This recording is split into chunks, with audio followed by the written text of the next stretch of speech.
I have an open mind. And I did. I found inside the Sphinx 4 tunnels.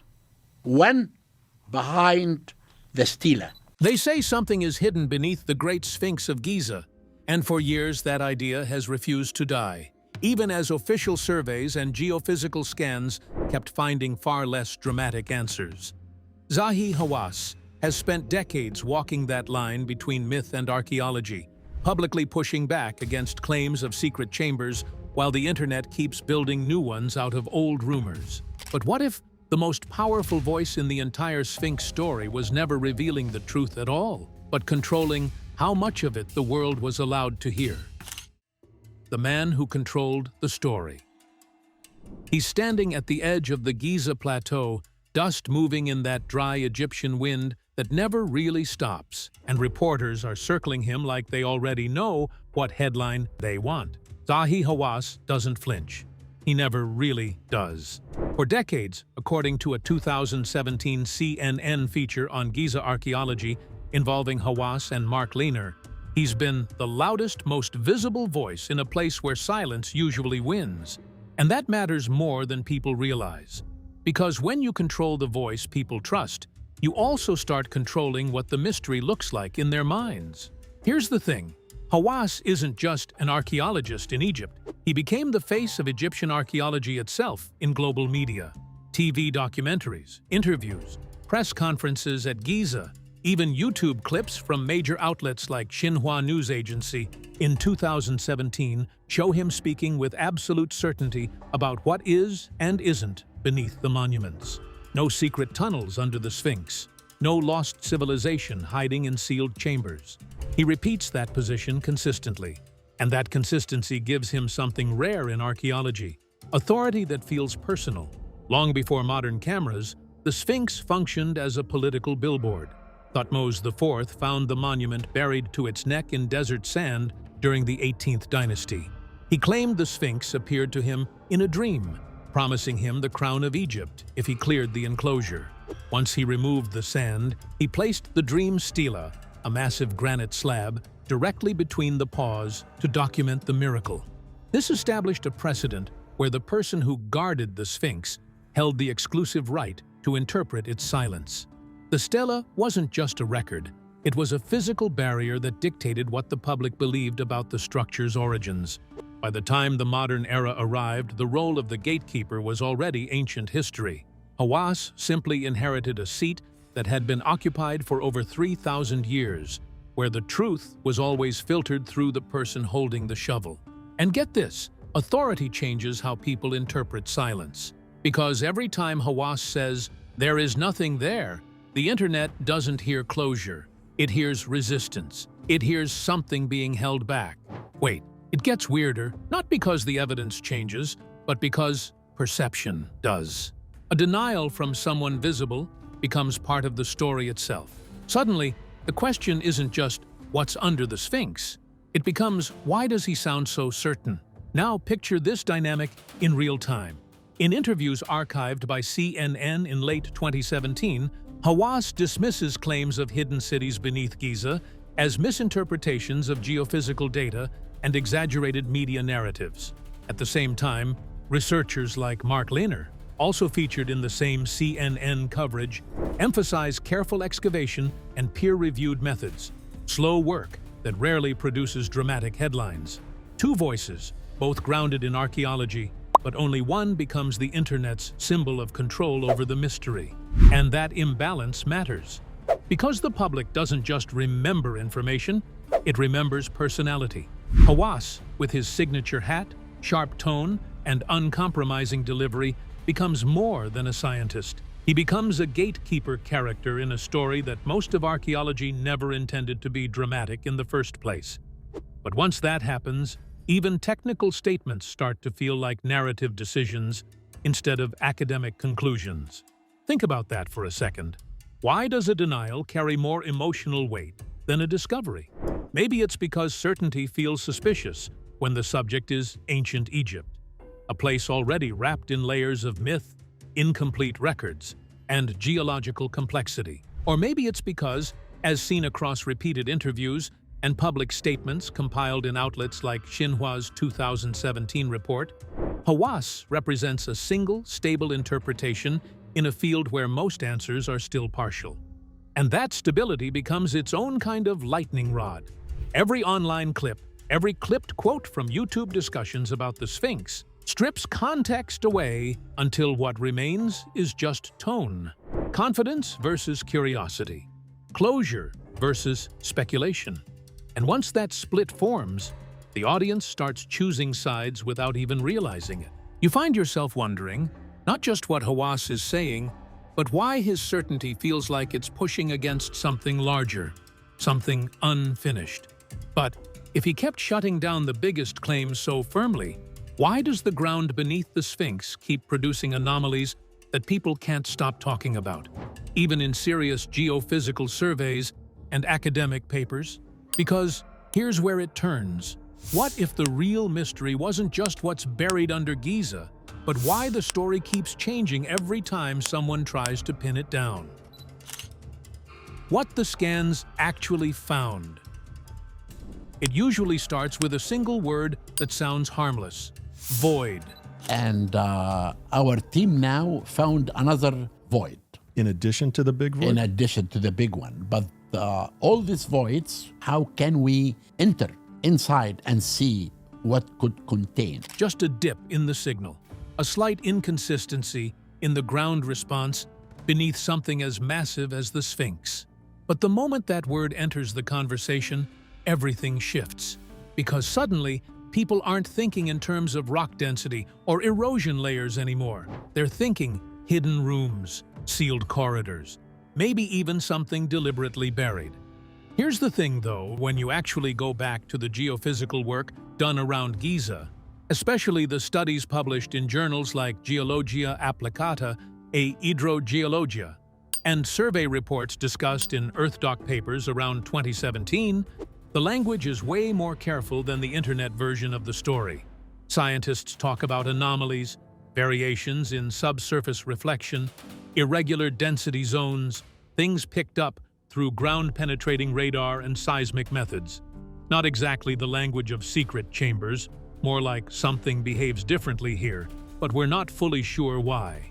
The modern void narrative didn't start with a YouTube rumor. It started with a seismic refraction survey in 1991. Geophysicist Thomas DeBecke worked alongside researcher John Anthony West to map the bedrock using acoustic waves. They hammered the ground and recorded how fast the sound returned through the limestone. In a specific zone beneath the left paw, the equipment registered a sharp change in wave velocity. DeBecke identified a rectangular anomaly, roughly 9 meters by 12 meters, sitting approximately 5 meters deep. In geophysical terms, it was an area of low density that suggested a subsurface cavity. However, the technical report didn't call it a hall of records. It described an irregular pocket that could have been a natural fissure or an ancient quarrying error. The problem was that once a geophysicist put a box on a map, the internet stopped seeing rock and started seeing a library. The 1991 data became the smoking gun for every conspiracy that followed, because it provided a scientific coordinate for a myth. And that gap, that tiny gap between what is measured and what is imagined, is where this entire mystery grows legs.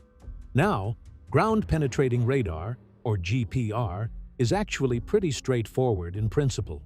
You send electromagnetic pulses into the ground, and they bounce back depending on what's underneath. Solid limestone behaves one way, loose sediment another, and space yet another. So when researchers scan areas around the Sphinx enclosure, especially near the bedrock interface, they sometimes see reflections that don't perfectly match uniform stone.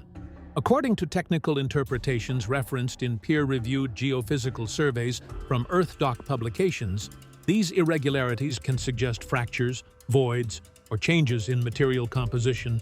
But this part matters more than people realize. They do not automatically confirm man-made structures. But wait, it gets weirder when you realize how easily that distinction gets lost.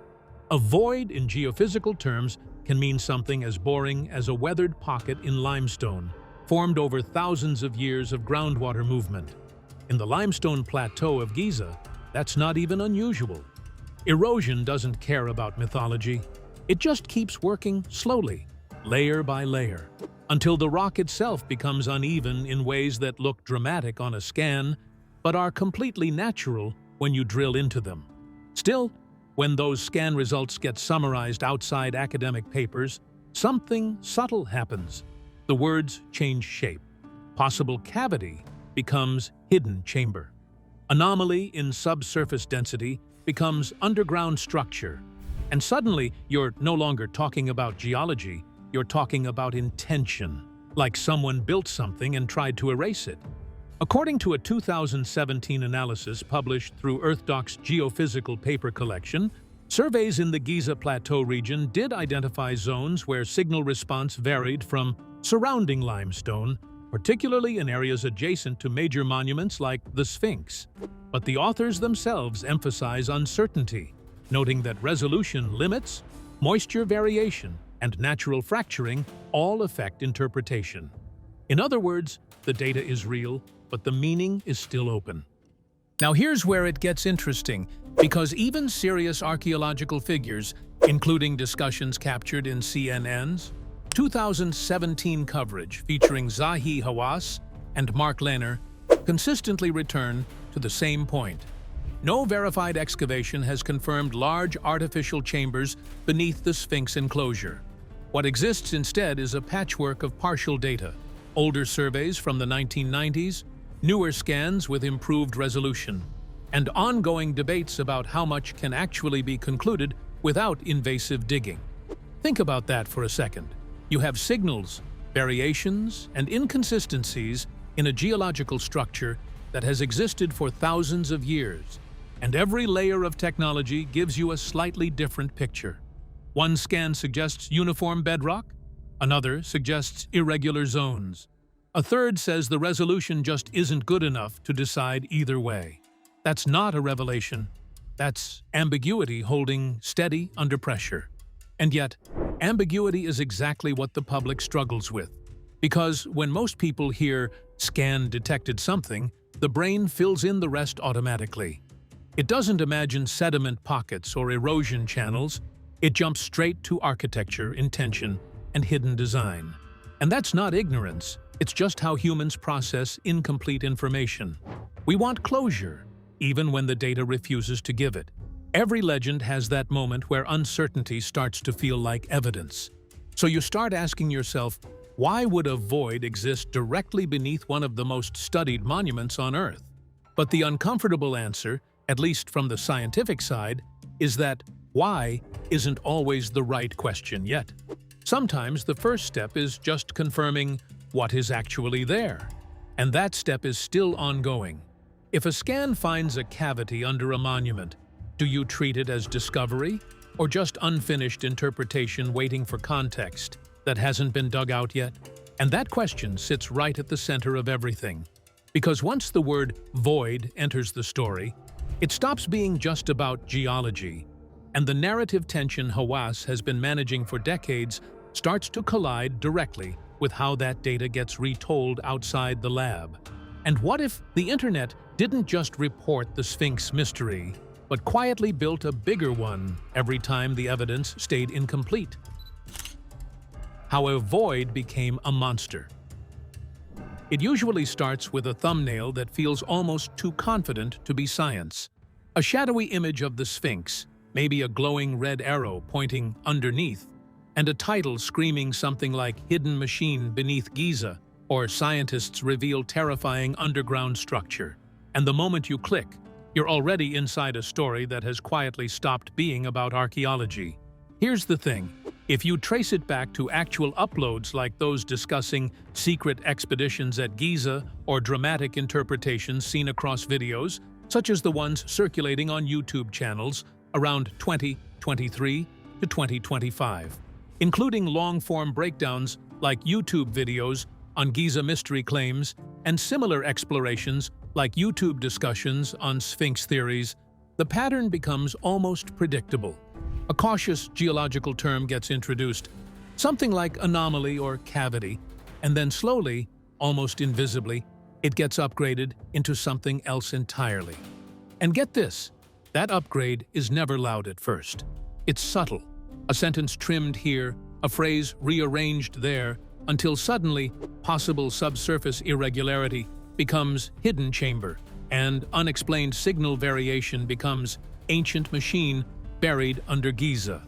But wait, it gets weirder when you realize how consistent this transformation is across completely different creators. Some videos lean into urgency, titles framed like "Breaking Discoveries Beneath the Sphinx" or "Before I Die, I Will Reveal What Is Under Giza," while others go even further, borrowing cinematic language that makes the science feel like it's already resolved. One video might show radar scans from academic papers, like those referenced in geophysical discussions published through EarthDoc Research Archives, an EarthDoc geophysical survey paper on Giza subsurface imaging, but the narration overlays it with certainty that the paper itself never actually claims. And that's the shift most people don't notice. Because the original studies, the real ones, are painfully careful. They talk about resolution limits, about how limestone behaves under different moisture conditions, about how radar waves can scatter in ways that mimic empty space. Even in technical literature like the Wiley Geoscience paper on Sphinx area subsurface interpretation, Wiley Geoscience study on Sphinx subsurface structure, the language stays grounded. Nothing about machines, nothing about hidden civilizations, just measured uncertainty. But online, uncertainty doesn't survive very long. And get this, uncertainty is actually uncomfortable to watch. A video that says "we don't know yet" gets skipped. A video that says "this might be a lost underground system connected to ancient builders" gets watched till the end. So creators, sometimes intentionally, sometimes just following the algorithm, start building emotional certainty instead of factual precision. Now picture this for a second. You're a viewer scrolling late at night. You see the Sphinx, already one of the most mysterious monuments on Earth, and someone tells you there's a machine beneath it. Not a question, not a hypothesis, but a confident statement. Your brain doesn't stop to check seismic data or survey methodology. It just leans in. That's the real engine here. Even discussions featuring researchers like those in CNN's 2017 coverage of Giza archaeology, involving Zahi Hawass and Mark Lehner, CNN's Giza Pyramids Archaeology Report, shows how carefully professionals separate evidence from interpretation, yet clips taken from those same interviews are often re-edited into something more dramatic, stripped of nuance, sometimes even paired with unrelated footage to heighten tension. And once that happens enough times, something strange forms. The audience stops remembering the original uncertainty and starts remembering the emotional version. Think about that for a second. Not what was found, but how it felt when it was explained. And that feeling spreads faster than any paper ever could. Somewhere in that loop, even neutral terms like survey and scan start to sound like secrets being kept. A harmless radar map becomes a revelation grid. A geological depression becomes a sealed structure. And the Sphinx itself, already loaded with centuries of mythology, becomes the perfect anchor for anything dramatic enough to sit underneath it. Every legend has its architecture, and in this case, the architecture is digital. Titles, thumbnails, retention curves, re-edits, all stacking on top of each other until the original science is almost unrecognizable. But here's the uncomfortable part nobody really says out loud. The Sphinx doesn't need anything hidden beneath it to stay mysterious. The ambiguity in the data, the limitations of the scans, and the careful language of researchers alone are enough. The rest is storytelling built on top of gaps. So at some point, you have to ask yourself not just what's real under Giza, but how many layers of interpretation it takes before a void stops being a void and becomes a monster in the public imagination. And once that transformation happens, it stops being just archaeology. It becomes something else entirely, something that feeds on repetition more than evidence. This digital mythology found its strongest footing when geologist Robert Schoch examined the enclosure walls in 1990. He observed deep, vertical, undulating fissures that he concluded were the result of heavy, cascading rainfall, weathering patterns that had not occurred in the Sahara for thousands of years. This data suggested the Sphinx was significantly older than the 4th dynasty, pushing its origin back to a much wetter climate. While mainstream archaeologists pointed to poor quality limestone and salt exfoliation as the cause, the rainforest Sphinx theory became a permanent fixture in the mystery. It provided a scientific anchor for the idea that the monument held secrets from a lost pre-Egyptian era, and every denial from the authorities only served to make the geological evidence feel like a suppressed truth. The most terrifying thing under the Sphinx might not be a secret chamber, but a slow threat that's already eating away at the monument itself. The real threat under Giza. A few months ago, the press announced that the Sphinx is in danger because of the rising of the water table in front of the Sphinx temple. It's raining in Cairo, which already feels wrong when you're talking about a desert plateau, but that's exactly the kind of detail that matters here. Because beneath the Sphinx, the problem isn't something buried in secrecy or ancient engineering. It's something far more ordinary. Water finding its way into stone that was never meant to stay wet for long. And once you start looking at the actual geophysical discussions, including subsurface and environmental studies referenced in EarthDoc research on Giza's geological stability, the EarthDoc study on Giza's subsurface conditions, the tone shifts completely. No mystery machines, no hidden civilizations, just a slow, relentless interaction between limestone, groundwater, and time. Here's the thing.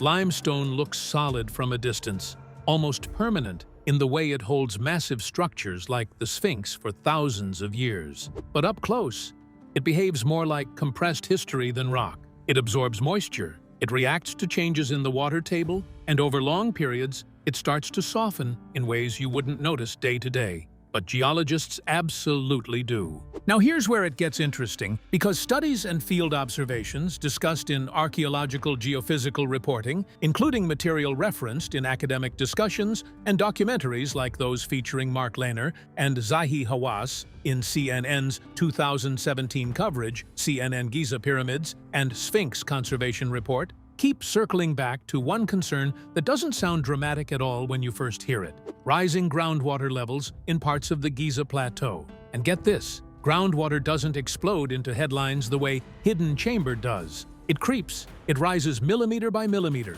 season after season, until it starts interacting with the bedrock itself.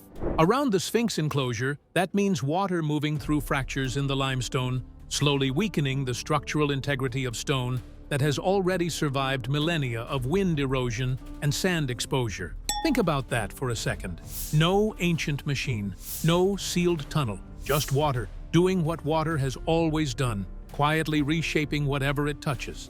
The most significant technical reveal didn't happen under the Sphinx itself, but 300 meters away in the Osiris shaft. In 1999, an excavation fully opened a 3-level system that descended 30 meters into the plateau bedrock. The lowest level contained a granite sarcophagus submerged in a pool of clear groundwater, designed to mimic the symbolic tomb of the god Osiris. This discovery changed the narrative, but not for the reasons the public thought. It provided absolute proof that the Giza Plateau was honeycombed with deep, water-filled vertical shafts. To the internet, if a tunnel existed 30 meters down near the causeway, it meant a secret network must connect to the Sphinx. For the engineers, however, the Osiris shaft was a warning.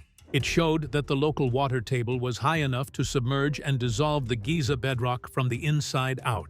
The terrifying reality wasn't a hidden civilization. It was the fact that the very ground the Sphinx sat on was becoming structurally unstable because of the subterranean environment. But wait, it gets weirder in a different way, because the Sphinx isn't just sitting on a rock, it's carved directly out of it. That means its body and the surrounding enclosure are part of the same geological system. So when geophysical surveys detect irregular moisture patterns or subsurface variations, they're not necessarily pointing to something hidden beneath. They might actually be pointing to the monument itself, changing internally. And that's a lot less cinematic than people expect. In technical interpretations from geophysical survey literature, including those using ground-penetrating radar and electrical resistivity methods discussed in Giza subsurface studies, the concern isn't discovery, it's stability. Small voids, fractures, and zones of altered density can all influence how water moves through the rock. And once water finds a path, it doesn't stop because of historical significance. Here's the uncomfortable truth that rarely survives online retellings. Erosion doesn't care what you think a monument represents. It only follows physics. Now picture this, a structure like the Sphinx exposed for thousands of years to temperature shifts, wind abrasion, occasional flooding events in ancient times, and now modern changes in groundwater behavior. Each layer of stress doesn't announce itself. It accumulates, slowly, invisibly. And this is where the real tension sits, not in what might be hidden under Giza, but in what is already happening to it. Because while the internet debates tunnels and machines, conservation researchers are dealing with something far less speculative: stone loss, surface degradation, micro-fracturing, the kind of damage that doesn't make a headline until it becomes irreversible. Every so often, people imagine archaeology as a discipline that uncovers things frozen in time. But in reality, it spends just as much energy trying to stop time from continuing its work. And the Sphinx is one of the most exposed examples of that struggle. So when you hear anomaly under the Sphinx, it's worth remembering that not every anomaly is a doorway. Sometimes it's just the ground behaving exactly as geology predicts, even if that prediction is slow enough that most people never notice it happening. Every legend has a hero, but in this case, the real story might not have one at all. Just layers of stone, water moving through fractures, and scientists trying to read changes that unfold over decades instead of seconds. And that brings up a question that sits heavier the longer you think about it. Why does slow destruction never feel as urgent as a dramatic discovery, even when it's the one actually shaping the future of the monument? Because once you accept that the real threat isn't hidden, everything about the story shifts. And that leads to the strangest part of all, because when institutions stay careful, the internet rushes in to fill the silence with something louder, doesn't it? Why the silence keeps feeding the myth. It happens in almost every major archaeological mystery, but at Giza, it feels amplified. A researcher publishes a careful report full of cautious language like low-confidence anomaly or requires further verification, and by the time it reaches the public, it's already been transformed into something unrecognizable. A hidden chamber, a sealed passage, a lost system beneath the Sphinx. And the strange part is, nothing in the original science actually said that. Here's the thing. If you look at how information flows from technical surveys into public space, especially through documentary clips and viral uploads like those circulating on platforms such as YouTube videos on Giza mystery interpretations and other retellings like YouTube analysis of Sphinx theories, you start noticing a pattern. The quieter the official language becomes, the louder the reinterpretation gets. Now here's where it gets interesting. Silence in archaeology isn't actually absence. It's caution. It's a restriction. It's sometimes even a preservation policy. Sites like the Sphinx enclosure are heavily protected, and large-scale excavation isn't something you just do because a radar scan looks unusual. According to reporting on Giza archaeology discussions involving Zahi Hawass and Mark Lehner in CNN's 2017 coverage, CNN's Giza Archaeology Conservation Discussion, much of the work around the plateau is deliberately slow, controlled, and limited, precisely because the structure is fragile and irreplaceable. But wait, that careful restraint creates a gap, and that gap is where everything else grows. Think about it like this. If a scientific team says, "We detected a possible irregular zone but need more data," that statement is accurate, responsible, and even. But in a media environment built for speed and emotion, that sentence doesn't survive intact. It becomes "scientists detect hidden structure." Then it becomes proof of underground chambers. And eventually it becomes what authorities don't want you to know. And get this, none of that transformation requires new evidence. Just repetition. There's also another layer people don't always consider. Access to sites like Giza is limited, not because of secrecy in the conspiratorial sense, but because of preservation logistics. Heavy excavation can destabilize already fragile limestone layers, especially in areas where groundwater and erosion are active concerns. Drilling that we're doing underneath the Sphinx, in our first hole here will be underneath the Sphinx's left paw, the north forepaw of the Sphinx. And we're doing this to test for groundwater. As noted in geophysical and conservation-focused discussions, referenced in EarthDoc research on the plateau's environmental conditions, EarthDoc Giza Environmental and Subsurface Study. So you end up with a situation where the most careful voices are also the least visible ones in viral culture. And that imbalance matters more than people realize. Because in the absence of constant explanation, the human brain doesn't sit still. It fills in the blanks, always has. And here's the uncomfortable truth. Sometimes restraint looks like secrecy from the outside. Not because anything is being hidden, but because scientific language is built to avoid overclaiming. It's designed to stay uncertain until evidence becomes undeniable. But online storytelling doesn't wait for that threshold. It moves early, aggressively, and confidently. Every legend has a turning point where uncertainty becomes narrative fuel. And Giza has had decades of that buildup, where partial data, controlled access, and cautious statements all stack together until the public perception becomes something much bigger than the original findings. You start to realize the mystery isn't just inside the site anymore. It's in the space between what is known and what is shared. And that's a weird place to be, because both sides are technically doing their job. Scientists protect accuracy. Creators amplify curiosity. But between them, something shifts. The story grows faster than the evidence can stabilize. So when people ask why the Sphinx still feels like a mystery, the answer isn't that something hidden keeps being withheld. It's that the system producing real knowledge moves at a completely different speed than the system producing stories. And that mismatch, that delay between careful science and instant narrative, is exactly what keeps the myth alive. So when you strip away the edits, the fear music, and the viral titles, what is the Sphinx story actually saying? The Sphinx doesn't need hidden machines or secret chambers to stay fascinating.